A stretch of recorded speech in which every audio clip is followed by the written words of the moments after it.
Hey guys, welcome back to the Tone Show. I recently saw Alien 3 again, and to my surprise, it was a much better film than I remember. But there was one question that was nagging me, so in this video, I'm gonna try to answer that question. Spoiler alert, why is it that it took so long for the alien chestburster to rip out of Ripley's chest at the end of the movie? I got some possible reasons. Let's jump into it.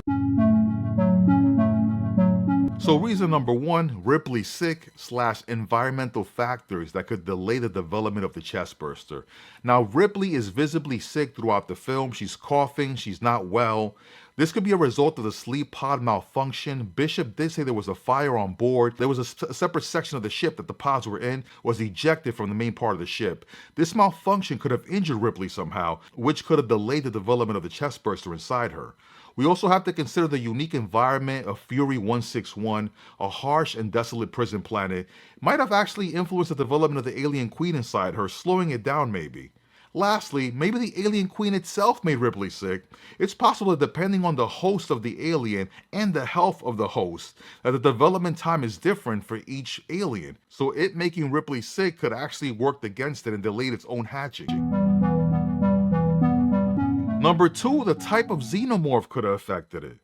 The alien inside Ripley is a queen, which is different from a regular alien drone / warrior that we encountered in the first Alien film. Queens are larger and more complex creatures since they have to perform the function of laying facehugger eggs, potentially requiring a longer gestation period.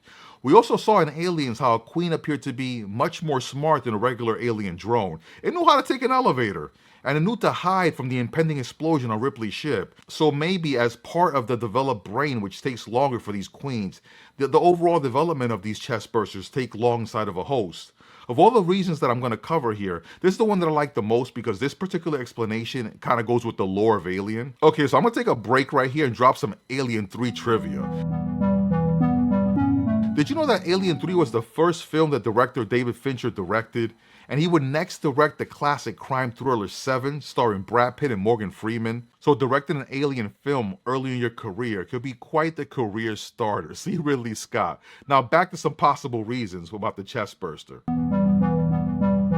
Number three, the plot demanded it. From a storytelling perspective, the delayed emergence of the alien helped create tension and gives Ripley time to grapple with her own situation. She's able to form bonds with the prisoner and devise a plan to deal with the alien dog hybrid. It also allows for a dramatic climax where Ripley sacrifices herself to prevent the company from obtaining the queen. I mean, from a writer's point of view, this makes sense. It's a great twist at the end. Like, what if she had the alien inside her all along?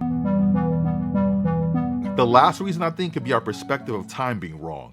I dislike this reason, but I'm gonna throw it in anyway. I think it's too ambiguous. I rather believe it's a plot tool than it's just something like we just don't understand the amount of time that it took for the events to unfold. Now in Alien 3, Ripley's on planet Fury 161 for the entirety of the film, which in terms of the film's timeline spans several days. The exact number of days isn't specified in the movie, but it's clear that the events unfolded over a short period of time, probably less than a week. Now, when you look back at the original film Alien and John Hurt's character Kane, when he gets the facehugger through the suit and he's brought back on the ship, to the time that the chestbuster busts out of his chest during the meal, I doubt that was a week. That had to be a day at most. I mean, it's space. There's no night or day. But it's pretty clear to me and any viewer that the events of Alien 3 took much longer than the events that happened to Kane during the original Alien movie. Now, there you go, guys. Those are all the possible reasons why the chestbuster took so long to come out of Ripley in Alien 3.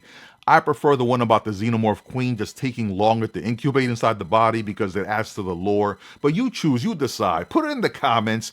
Are there any reasons that I forgot? Is there a reason that you favor more or dislike more? Put that in the comments.